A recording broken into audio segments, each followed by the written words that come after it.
Dr. Martin Luther King Jr., in a 1968 speech where he reflects upon the civil rights movement, states, "In the end, we will remember not the words of our enemies, but the silence of our friends."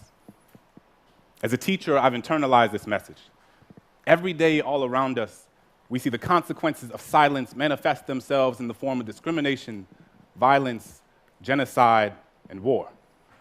In the classroom, I challenge my students to explore the silences in their own lives through poetry.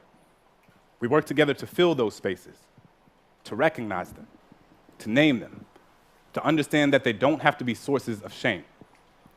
In an effort to create a culture within my classroom where students feel safe sharing the intimacies of their own silences, I have 4 core principles posted on the board that sits in the front of my class, which every student signs at the beginning of the year. Read critically, write consciously, speak clearly, tell your truth. I find myself thinking a lot about that last point, tell your truth. And I realized that if I was going to ask my students to speak up, I was going to have to tell my truth and be honest with them about the times where I failed to do so.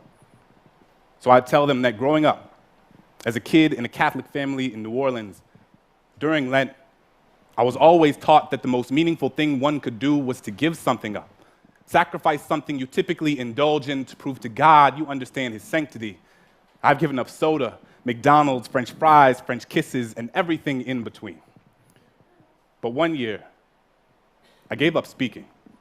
Figured the most valuable thing I could sacrifice was my own voice, but it was like I hadn't realized that I had given that up a long time ago.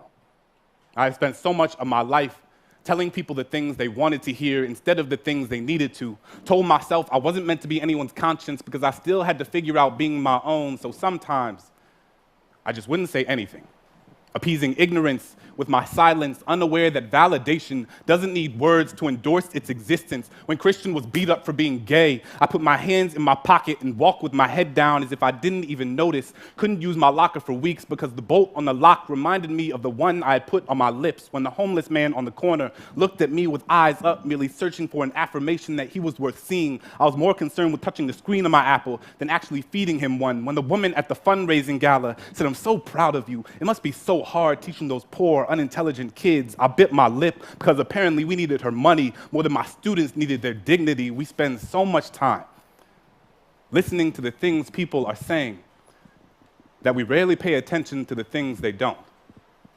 Silence is the residue of fear.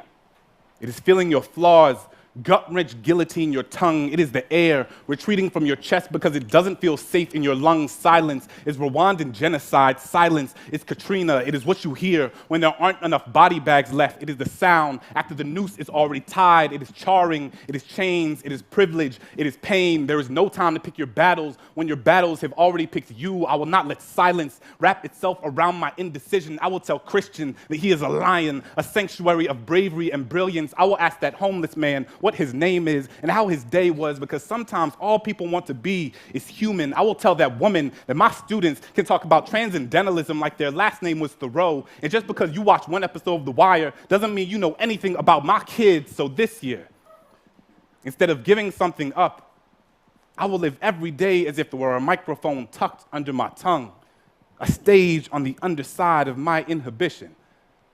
Because who has to have a soapbox when all you've ever needed is your voice?